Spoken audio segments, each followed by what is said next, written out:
네, 어제 갑작스럽게 우리나라 이번 주 개장 상황을 흔들었었던 키프로스가 이제 조금씩 해결의 실마리를 찾아가고 있는 것으로 보입니다. 일단 유로존에서 노력을 계속하고 있고요. 금융시장도 조금만 있으면 이제 안정을 찾을 수 있다는 이런 제스처가 조금씩 나타나고 있는데, 키프로스 관련 내용이 온통 외신이고 내신이고 지금 어제 오늘 난리가 나고 있는데, 이 중에서 가장 핵심적인 내용 꼽아봤고요. 또 최근 내용이 먼저 나와 있습니다. 이거부터 출발을 해보시기로 하죠. 다음에 시장 관련 내용도 쭉 이어서 오늘 나가보기로 하겠습니다. 먼저 유로그룹의 성명 내용, 우리 시간으로 새벽 6시에 발표됐습니다. 함께 보시죠. 유로존 재무장관들로 구성된 유로그룹은 현지 시간으로 월요일 밤, 우리 시간으로 오늘 새벽에 보시다시피 콜 컨퍼런스를 통해서 이번 키프로스 사태에 대해 구체적으로 논의를 했다. 그리고 이 결과에 대해서 보시는 대로 공식 성명을 발표했습니다. 먼저 지난 주말에 발표된 키프로스 구제자금 결정이 키프로스는 물론이고 해당국 국민들에게 안정된 미래를 보장하는 최고의 대책이라는 데에는 아직까지 이견이 없다. 구제금융 결정에 대해서는 잘한 것이라고 좀 알아달라, 이렇게 얘기를 하고 있고요. 하지만 어제 시끄러웠던 이 방법론에 대해서는 조금 문제가 있다는 시중의 이런 의식을 인정하겠다. 그래서 이 가운데서 특히 서민들이라고 할 수 있는, 보시는 대로 금액을 딱 명시하고 있는데요. 10만 유로, 우리 돈으로 1억 4,430만 원까지는 원금을 보장해줘야 된다. 여기에 대해서는 10%의 예금세든 헤어컷이든 이거는 건드리지 말아야 된다. 라는 의견의 지지를 표명하며 이에 대한 준비와 은행권의 혼란을 막기 위해서 3월 19일하고 20일, 내일하고 내일 모레 이틀 동안 임시로 문을 닫겠다. 은행만요. 그리고 키프로스 정부도 하루빨리 10만 유로 미만의 예금자 보호를 실시하기 위한 세부안을 준비하되, 유로그룹에서도 이에 대해서는 적극 지원하겠다. 끝. 우리나라의 경우 예금자 보호법에 따라서 5천만 원까지 보장이 되죠. 10만 유로까지 보장해주겠다. 이거는 결코 작지 않은 지원안이라는 것을 좀 알아두셨으면 합니다. 시장의 반응을 한번 보실까요? 자, 유로화에 대한 달러 환율 보시고 계시는데요. 일단 지난 3개월치 보면 지금 아주 밑에까지 내려와 있는 상황 보실 수 있겠지만, 오늘 당일의 흐름 보시면 좀 전에 보신 유로그룹 성명서 발표 직후 급등했다가 지금 다시 내려앉고 있는 이런 상황인데요. 어쨌든 시장에서 반응은 있었지만 아직까지 구체적인 결정, 키프로스 정부에서 진짜 그렇게 하겠다, 딱땅땅 의사봉을 두드리기 전까지는 조금 경계하겠다, 이런 입장입니다. 자, 그럼 키프로스 사태, 앞에서 최이마 앵커께서 어디부터 있는 나라인지도 몰랐다고 하셨는데 저도 마찬가지고요. 자, 이 키프로스에 대해서 이번 기회에 좀 공부를 해보면 좋을 것 같다고 해서 저도 좀 계속 보고 있는데, 과연 키프로스 사태의 5대 쟁점이 무엇인가, 키포인트를 CNN 머니에서 정리합니다. 함께 화면 보시죠. 먼저 사진에 보시면은요, 이번 키프로스 구제금융 조건에서 명시된 일반 예금에 대한 10% 절삭, 이 조건이 왜 위험한지를 알 수가 있습니다. Who's next? 다음은 누구 차례냐? 스페인이냐 이탈리아냐? 이렇게 상당히 강한 어조로 현수막이 걸려 있는데요. 지금 키프로스뿐만 아니라 이탈리아, 스페인 전부 잠재적 구제금융 가능성이 있는 국가들인데, 이런 식으로 자국 은행 예금까지 손대는 것은 진짜 위험한 거 아니겠느냐, 책임져라, 이렇게 지금 상황이 나오고 있는데요. 이게 이 우려감의 본질이 진짜 그 경제 규모도 보잘것없게 작은 키프로스뿐만이 아니라 바로 유로존 다른 부채 우려 국가들에 대한 스필오버 이펙트라고 하죠. 확산 효과, 도미노 효과, 전염 효과, 다 비슷한 표현이지만 이런 파급이 정말 걱정이라는 거죠.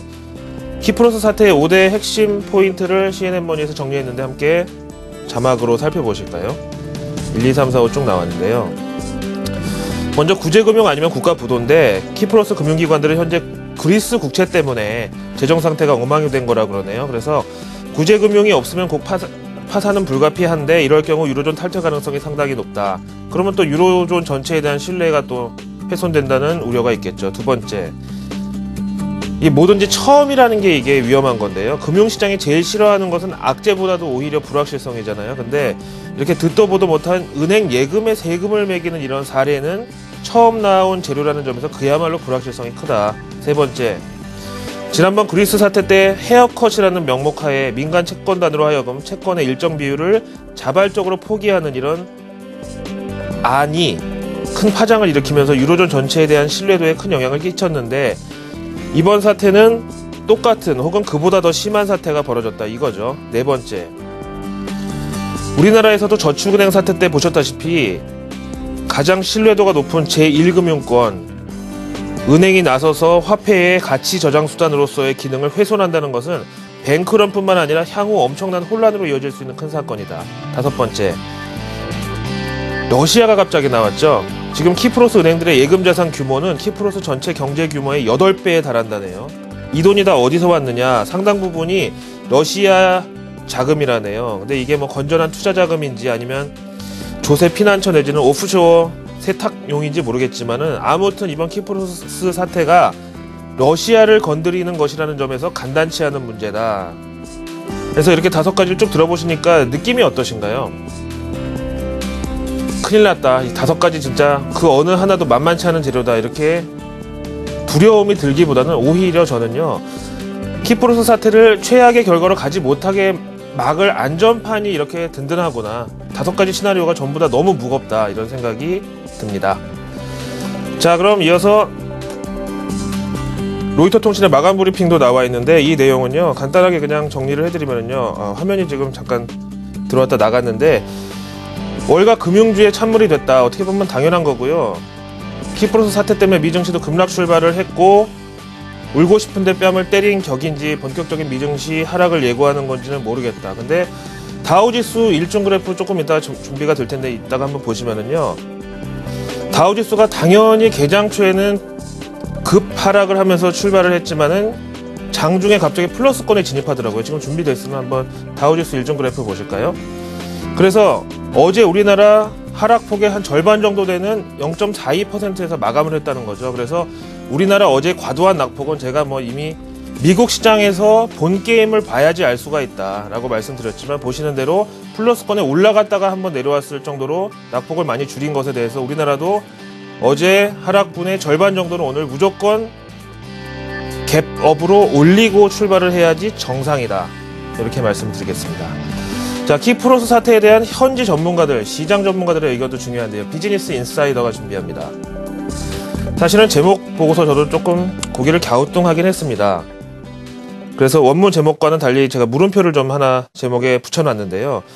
뭐 이해를 돕기 위한 것이니까 양해를 부탁드리고, 사진에 보시는 시티그룹의 수석경제학자 윌렘 비터는 그동안 유로존 부채 위기에 대해서 상당히 부정적인 뷰를 가진 사람 중에 하나였는데, 이번에 이례적으로 저렇게 희망적인 보고서를 썼다네요. 내용 보시죠. 이번 일을 계기로 유로존 경제 회복이 이제 키프로스에서 시작된다. 이런 제목인데요.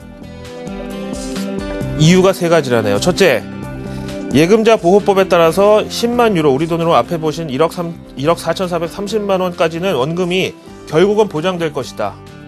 이런 조치는 정해질 것이다. 그렇다면 그 이상이 문제인데, 둘째, 10만 유로 이상 예금에 예정된 10% 부가세율은 키프로스 전체 시중은행들의 재정 건전성 강화로 이어지면서 오히려 나머지 90%의 예금을 지키는 기능을 하게 된다는 사실을 이제 사람들이 좀 인지를 해야 된다. 그야말로 소탐 대실의 반대, 뭐 소실 대탐인가요? 뭐 아무튼 그렇다는 거고. 세 번째, 다만 이 같은 숨어있는 호재들이 이성적으로 반영될 시간이 좀 필요한데, 지금 초장부터 사태가 너무 일파만파 커져버려가지고 의회 표결이 미뤄질 수밖에 없는 상황이고, 만약에 이번 주 말쯤 해서 키프로스 의회 표결이 잡힌다면은 여기서 어떤 결과가 나오든 안도감은 형성될 수 있다라고 봤습니다.